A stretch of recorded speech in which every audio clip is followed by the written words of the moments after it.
नमस्कार। आज हम बात करने वाले हैं दिल्ली के दिल में हुए एक बड़े धमाके की। चलिए इसकी पूरी कहानी को परत दर परत समझते हैं कि अब तक इसमें क्या-क्या सामने आया है। तो बात है 11 नवंबर की शाम की।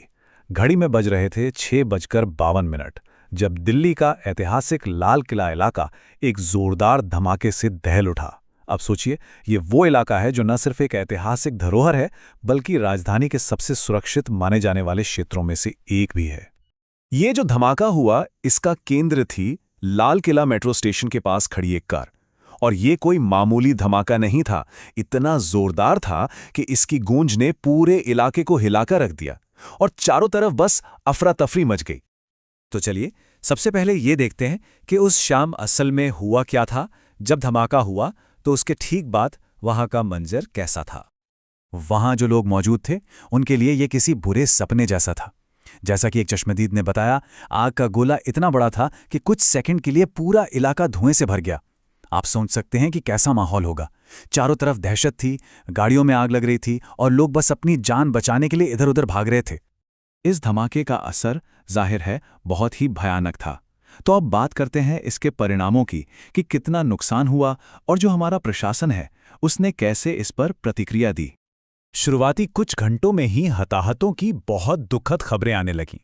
जैसा कि इन आंकड़ों में हम देख सकते हैं, कई लोगों ने अपनी जान गंवाई और 20 से ज्यादा घायल लोगों को तुरंत नजदीकी अस्पतालों में भर्ती कराया गया। ये आंकड़े अपने आप में इस हमले की भयावहता को दिखाते हैं।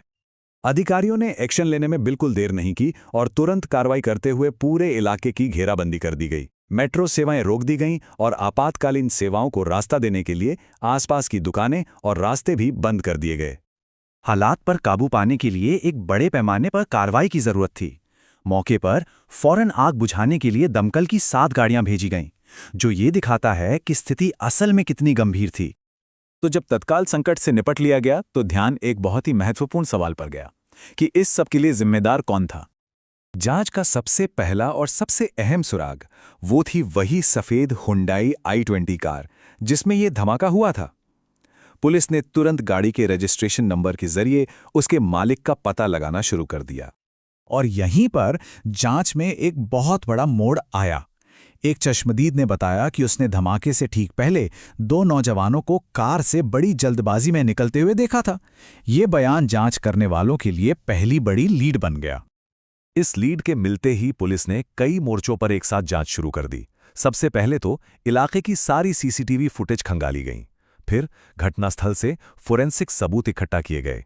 चश्मदीद के बयान के आधार पर संदिग्धों के स्केच बनाए गए और आखिर में इन लोगों की तलाश के लिए कई टीमें भी तैनात कर दी गईं। इतनी बड़ी घटना के बाद सरकार के उच्चतम स्तरों से भी तत्काल प्रतिक्रिया आनी ही थी। देखिए, ये कोई मामूली घटना नहीं थी और सरकार ने इसे पूरी गंभीरता से लिया। प्रधानमंत्री कार्यालय से लेकर गृह मंत्रालय तक सभी एजेंसियां तुरंत हरकत में आ गई।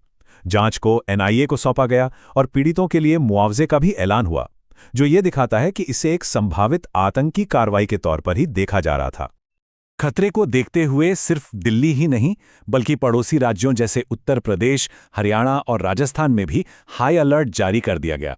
देश भर के जितने भी प्रमुख स्थान हैं, वहां सुरक्षा बढ़ा दी गई और लोगों से अपील की गई कि कोई भी संदिग्ध गतिविधि दिखे तो उसकी सूचना दें। इस घटना से पूरा देश सदमे में है और अब सबकी नजरें चल रही जांच पर टिकी हैं।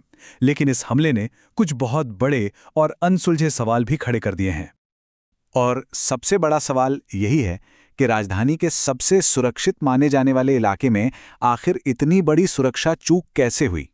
ये एक ऐसा सवाल है जिसका जवाब न सिर्फ सरकार को बल्कि पूरे देश को खोजना होगा।